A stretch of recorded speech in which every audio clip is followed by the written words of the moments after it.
নওগাঁয় হত্যা মামলার ২৬ বছর পর ২৬ জনের যাবজ্জীবন কারাদণ্ড দেওয়া হয়েছে।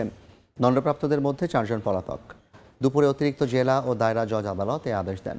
মামলার বিবরণে জানা যায়, ১৯৯৮ সালের ২ ডিসেম্বর মান্দার ভরট্ট শিবনগর গ্রামে কৃষক আজিমউদ্দিনকে জমি নিয়ে বিরোধের জেরে পিটিয়ে হত্যা করা হয়। এ ঘটনায় নিহতের ছেলে আমজাদ হোসেন হত্যা মামলা করেন। তদন্ত শেষে ৩৪ জনের বিরুদ্ধে আদালতে অভিযোগপত্র দেয় পুলিশ। মামলা চলাকালে মারা যান ৮ জন।